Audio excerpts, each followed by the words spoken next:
Well, I had to stop and get gas. I got a tea. Burnt my face off. Good for me. So where are we at? We had a great weekend so far. I want to get these videos done for Sunday. So we've had a great weekend so far. Things have gone well on the track. Things have gone well in the car. I have got you all the videos you're going to get for Hickory Lane Farms, Steiner Stock Farms. I got to see the weanling of the weanling brother by Long Tom of Sweet on Pete. I suspect by the time, that's right, I'm eating crackers too. Cheating on the apple banana diet. I suspect by the time we get a chance to take a look at this horse as a yearling, Long Tom will have cornered the market and he will not be affordable. But who knows? I could be wrong. I want to talk about the 2-year-olds now. Now, this time of year, it's important to talk about the 2-year-olds. I'll give you an honest idea of what I think of them. The ones that we really maybe didn't like that much are gone by now. And I want to give you a fair idea of what I think is in store for these horses. Now, a lot of these horses won't move forward in big ways. This is the thing that we fall into every year. For those of you that are clients of ours and have been for a while, you know a trend, right? At 3, it's not like they're like, oh, well, he was good at 2, so he should be awesome at 3, or he was very good at 2, so he should be much better at 3. You don't really see that. You see the good ones come back good. You know, the very good ones come back very good. But you don't see this huge jump forward with a lot of them. The odd time you do. Some of them you do, but it's explainable. But when it comes to the horses in the stable, what you see is what you get. And I think that's the fairest way to put it. Now, Almost There, Boss. A little different story here. This horse had OCDs in both his hind ankles. Ended up, if I'm not mistaken, with not a line, a shadow in his knee, which is usually, if you go back and x-ray in 2 weeks, there's a line there. So it's not a problem because he's going to stand in the stall anyway for a little bit. So Almost There, Boss had some issues that prevented him from reaching his full ability. So I suspect you will see a much better Almost There, Boss at, this road is noisy as hell. Usually when Dave Bola says you need your tires rotated, I asked the people at the oil change place if I needed my tires rotated, Dave, and they said no today. So it's a lie to you, it's a lie to me. Almost There, Boss. So I do expect him to come forward. Amor Diener is just, he looks 4 inches taller than he did 3 weeks ago. The horse is getting huge. He's already taken a tough mark as a 2-year-old at 57. So he doesn't have to march too further down the road speed-wise to be a very decent 3-year-old for us. Amor Diener has been a good 2-year-old and I think will be a good 3-year-old for us. Arches Rainbow, I think sky's the limit for this filly. Now, Sean called me that night and said she had a little cut in her shoulder. Well, I can assure you what happened. The other filly kicked her in the shoulder, which is fine. They just playing around. She got a little cut in her shoulder. He said she's not lame. What doesn't kill you will only make you stronger. I'll file it under that. She'll be fine. She'll come back in. Probably Arch will come back in. What's the date today? September? Let's say October 1st. Let's say October 1st for both those fillies. Somewhere around there. Better Be Sawyer likely come back in the same time. Maybe a little bit before. We have some winter racing in store for Better Be Sawyer, so to get her back in September. Yeah, she can come back in around October 1st, last week of September maybe. Blue Bayou Dio's got racing to do. She's got a new driver tomorrow in Christian Lind, who I'm told is the son, I believe the son, of Stefan Lind, and I believe Stefan Lind. Does some driving. It was slim pickings down in Kentucky because I don't know why they don't pay attention to these things, but they had the Pennsylvania Consolation for Trotting Colts is in Philadelphia. The Super Finals are in Northfield, and they also had the 4th leg of the Sire Stakes in Kentucky. Not smart. So Christian Lind will drive Blue Bayou Dio. She's going to hopefully, I think she makes the final unless she's atrocious and a bunch of horses are very good tomorrow. But I believe she's made the final. She'll race in the final. 4 days after that's the first leg in Freehold. She won't make that. But she'll make the second leg in the final. I would hope she would make both this year. Bomb Hugger has trained great this morning, as I said. Trained very, very good at Northfield. You guys got a short clip of her training. finishing up her mile at Northfield Park this morning. Yonkers next Friday, and then she has both legs in the final in Freehold, the New Jersey Standardbred Development Fund race. So any horse that was bred or born in New Jersey is eligible to this. Bomb Hugger was born in New Jersey, which makes her eligible to that. Century Invictus races tomorrow at Clinton. He's had a pretty good year. You know, I was talking to Amy the other day. We looked, I don't think he's ever missed a check.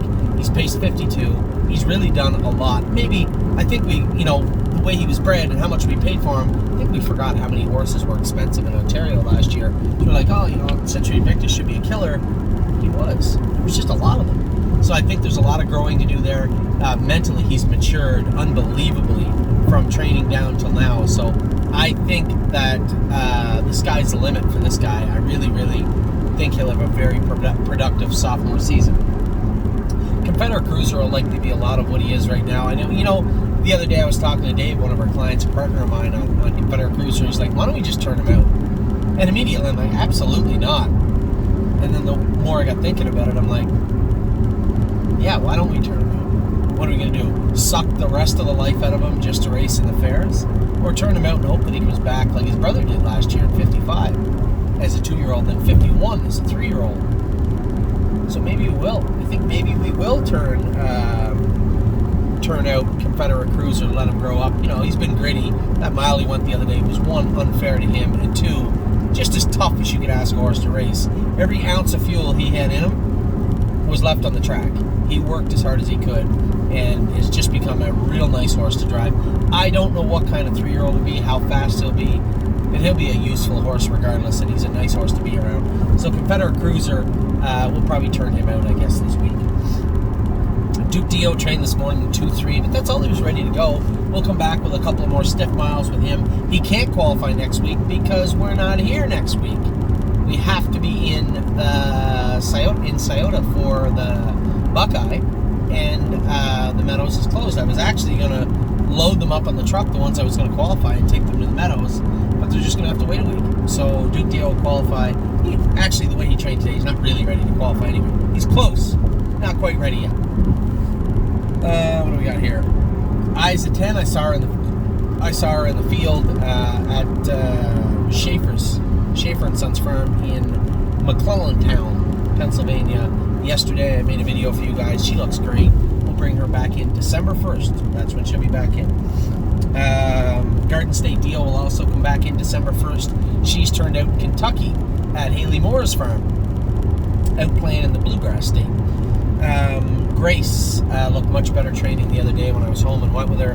She's in to go Tuesday night, I believe, at the Mohawk. Tuesday or Monday? I'm not sure. She's in at Mohawk Monday or Tuesday anyway.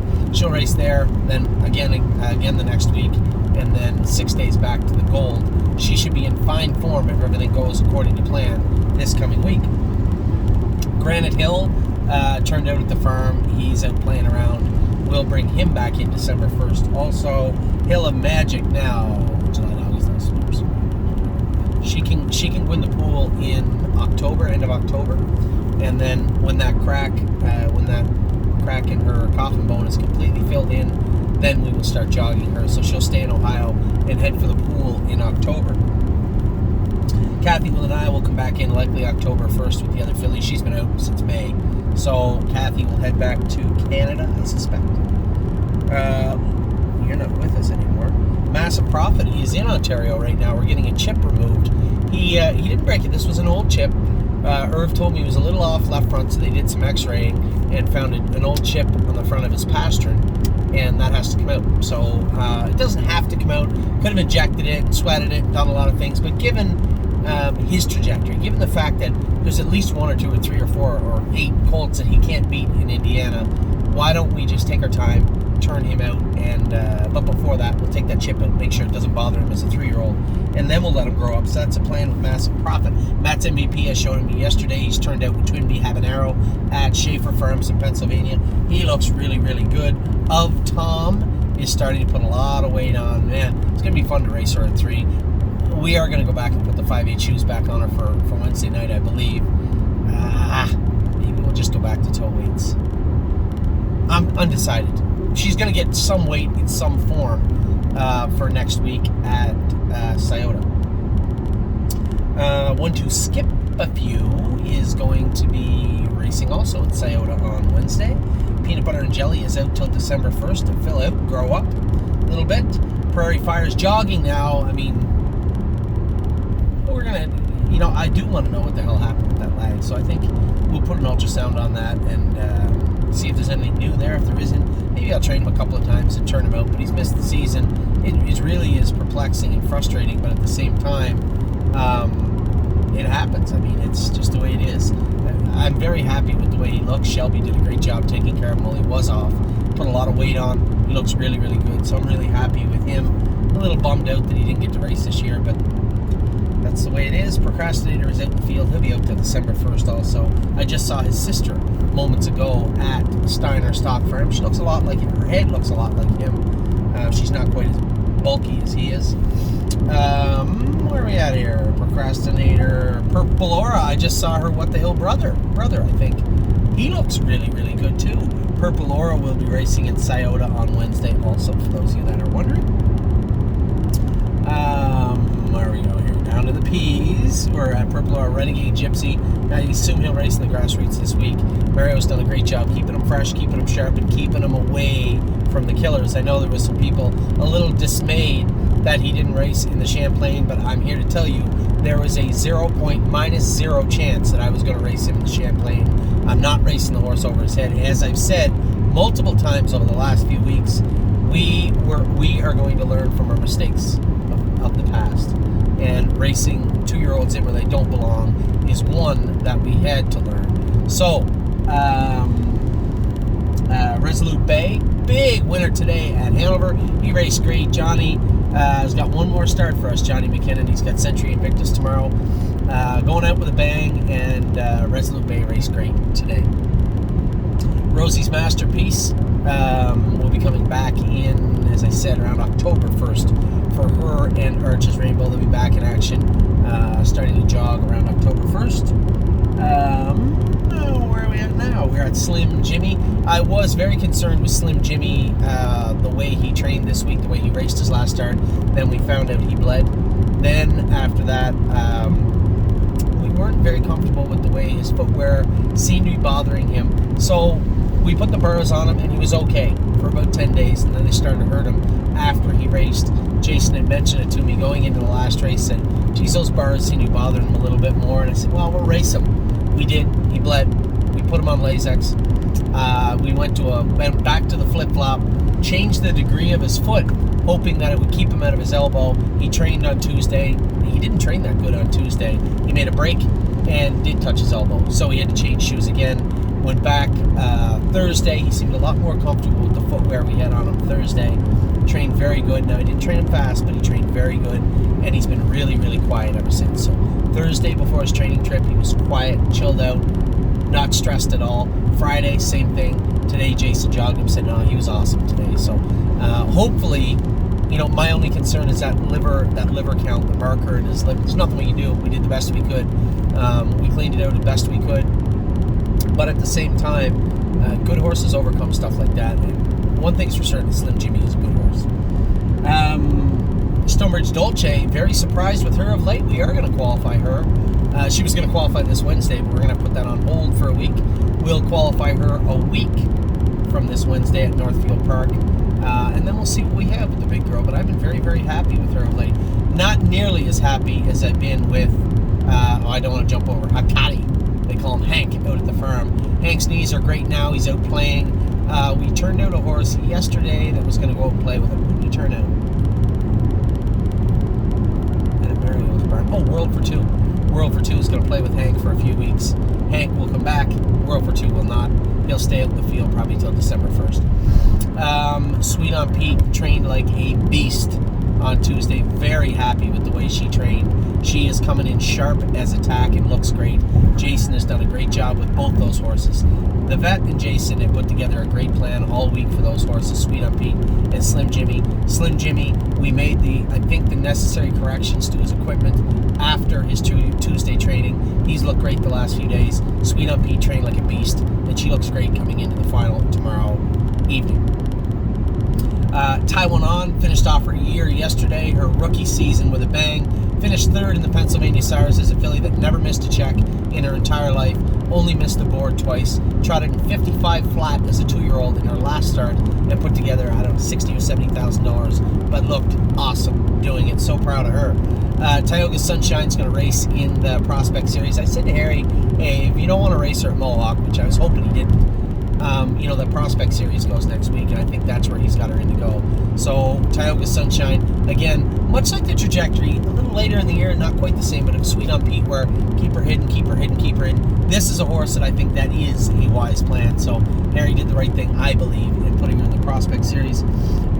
Twin Bee Heaven Arrow looks like I said in the video yesterday, a boss with a horse's head on it. He is massive. He's out in the field right now, and he's going to stay out in the field for at least another month or two. I just want to let him fill out. His sister won the Roses Are Red, I think, last week, or one of those big Grand Circuit stake races. So good for, good for their connections. Francis does a great job with her. This is the half brother by So Surreal. I think he's got all the makings of a good horse. Just got to make sure we don't make any missteps with this guy. Twinkle in Her Eye is out in the field, will be out in the field in the week. Want to give her a couple of weeks off. She kept creeping over the left shaft and nobody knew why. So we gave her a couple of weeks off. We're going to pitch her out in the field. In another week or so. Unbeatable Kemp is racing tomorrow. Now my only concern is Charlie Norris, not Chuck, not to be confused with Chuck Norris. Chuck Norris. This is Charlie Norris. He's driving Unbeatable Kemp. Now, Charlie's had a long, storied career in horse racing, and I'm sure he'll do a great job with Unbeatable Kemp. He's not Andy McCarthy, neither am I. So we'll see. I think Greg could crunch the numbers. A third or a fourth should likely get us into the final. There's some Bearcats waiting there for us. My question is, do I take him to Freehold in 2 weeks' time? Possibly. We'll see what happens in this leg and in the final in Lexington. That will decide whether we make a decision, on what decision we make in regards to whether we take him to the New Jersey Development Fund stake in Freehold. Voyage of Ice and Fire actually raced good the other day. He did. It's a slow mile, but he raced good. He'll catch the last few fairs, and then we'll see how he is. But I'm thoroughly disappointed with his output in 2021, but at the same time, you have to hope that you get him coming forward, and he did look better the other day. Will the Win Hanover looks fantastic. I saw her at the farm. Man, she looks good. I cannot wait to see this filly train down. And then World for Two. Mario did a great job with him. Travis drove him his last start. Went out with a bang, 55-2 in the mud. He was a winner. He looked good. Going to take the rest of the summer and fall season off. We'll bring him back on my birthday, December the 1st. I will talk to all of you very soon. That's all the 2-year-olds, where I think they're at, what they're doing, what they've done. We'll talk more about it as the fall goes on. But for now, we get a handful of them left racing. We'll see what we can do. No complaints. We've had a very, very good year with our 2-year-olds here at the stable.ca.